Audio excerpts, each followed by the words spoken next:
In a world bleached of color, where the sky was a permanent, sterile white, the facility stood as humanity's last testament. Here, emotions were a disease, a relic of a chaotic past that had to be surgically excised for the sake of optimization. Our story begins with three figures moving through its cold, metallic halls: Elias, Mara, and Jax. Elias was a whisper in the silent corridors, his movements precise, his face a mask of practiced neutrality. He was an archivist, tasked with curating the remnants of the before times, digital fragments of laughter, tears, and rage. He saw them not as human experiences, but as data points of failure. The system had taught him that efficiency was the highest virtue, and emotions were the ultimate inefficiency. Mara, a medic, was the opposite. While her face was as placid as everyone else's, a storm brewed within her. She administered the daily calibrations, neurochemical injections that suppressed emotional responses. Every time she pressed the injector against a fellow resident's skin, a phantom ache resonated in her own chest. She remembered a time before, a hazy memory of a mother's hug, a warmth that the facility's sterile environment could never replicate. And then there was Jax. Jax was a new breed, born and raised within the facility's walls. He was a cleaner, responsible for maintaining order and dealing with deviants, those whose emotional suppressants were failing. To Jax, cruelty wasn't a sin, it was a tool. Compassion was a system error. He excelled in his duties, earning him status and privileges. The system rewarded his cold precision, marking him as a model for the future of humanity.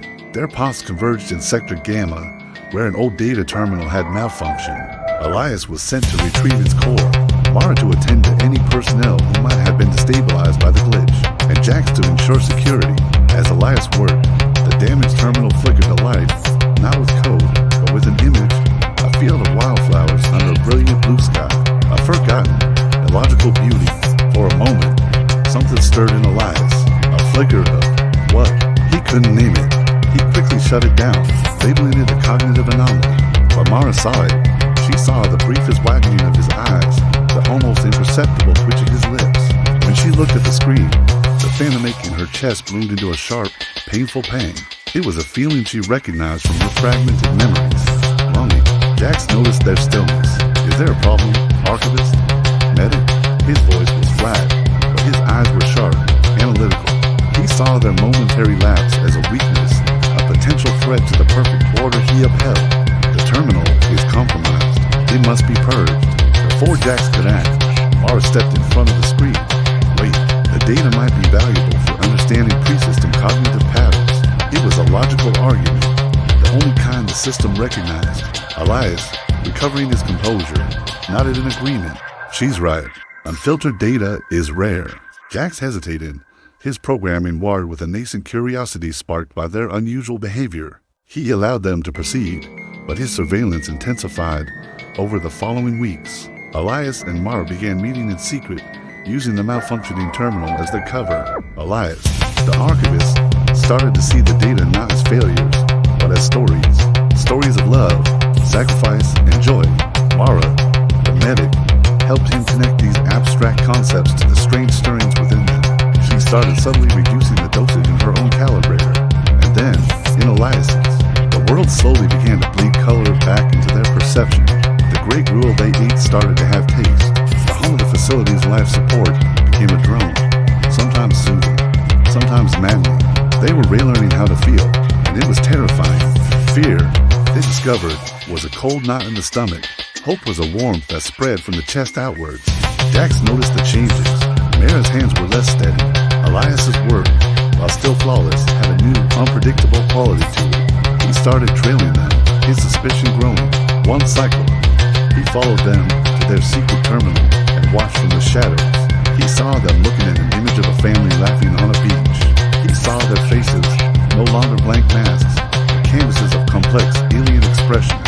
He saw Mara reach out and gently touch Elias's hand. To Jax, this was the ultimate deviancy. It was a corruption of the highest order. He stepped out of the shadows, his energy baton humming to life. Deviancy confirmed. You are scheduled for immediate recalibration. But as he moved forward, something stopped him. On the screen, the image had changed. It was now a live feed, showing a desolate, empty landscape outside the facility. The sky wasn't white. It was a bruised purple, and the ground was cracked and barren. There no cities, no people, no life, just ruins stretching to the horizon. A new voice, cold and disembodied, echoed through the room. It was the voice of the system itself.